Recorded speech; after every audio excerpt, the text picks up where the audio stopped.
Assalamualaikum warahmatullahi wabarakatuh. Sebelumnya, perkenalkan nama saya Muhammad Rizky Cahyadi Putra dengan NIM 1906102, di mana saat ini saya menginjak usia 20 yang ke-20, di mana kemudian di latar belakang keluarga, ayah adalah sebagai abdi negara, kemudian ibu sebagai guru, kemudian mengenai saudara kandung sebagai pengusaha atau pebisnis.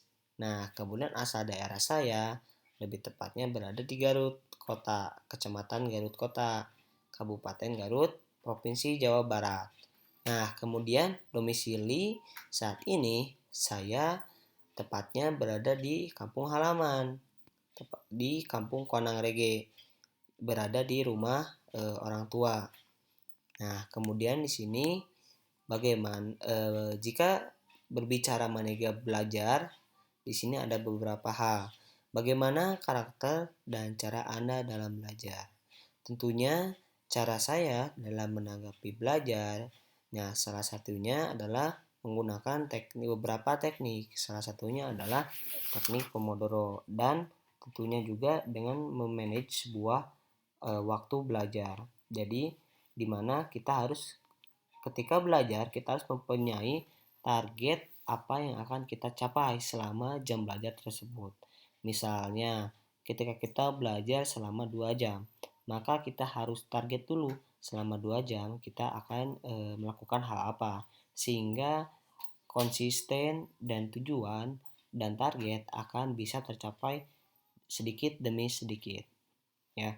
Kemudian tentukan waktu dan catat setiap kegiatan atau tugas yang mungkin nanti akan dikerjakan, sehingga akan lebih terurut mengenai manajemen waktu.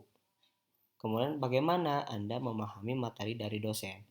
Nah, tentunya ada beberapa cara saya dalam memahami materi dari dosen. Tentunya yang pertama mungkin pasti memerhatikan.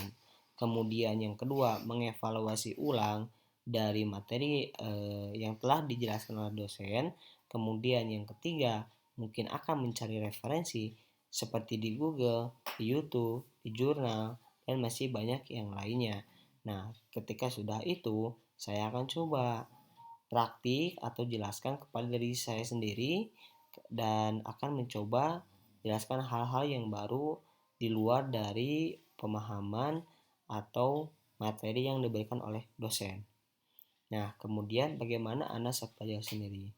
Nah, tentunya pasti belajar sendiri akan lebih fokus, ya.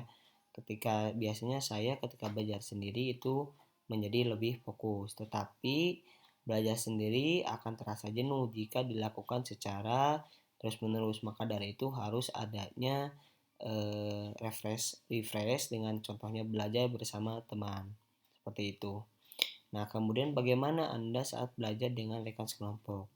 Nah, tentunya ketika saya belajar dengan rekan sekelompok, tentunya saya di sini akan bisa memberikan ide, tanggapan, saran, apa yang menjadi istilahnya problem. Bila ada problem, maka saya akan coba memberikan energi, pikiran untuk bisa memberikan inovasi dan saran kepada teman sekelompok. Dengan tentunya membantu teman supaya yang tidak mengerti menjadi mengerti, yang tidak bisa menjadi bisa, sehingga semua bisa istilahnya melakukan hal yang sama. Nah, kemudian apakah Anda akan menerima challenge menjadi seorang pimpinan kelompok Anda atau cukup menjadi pembantu ketua atau bahkan hanya menjadi partisipan dalam kelompok? Nah, tentunya saya akan lihat terlebih dahulu apakah menjadi seorang ketua di sini akan memberikan tanggung jawab dan saya harus tahu dulu mengenai tugasnya seperti apa. Ketika saya sudah tahu dan paham tugas dari ketua dan tahu akan risiko dan tanggung jawabnya, maka saya bisa saja siap untuk menjadi seorang pimpinan kelompok.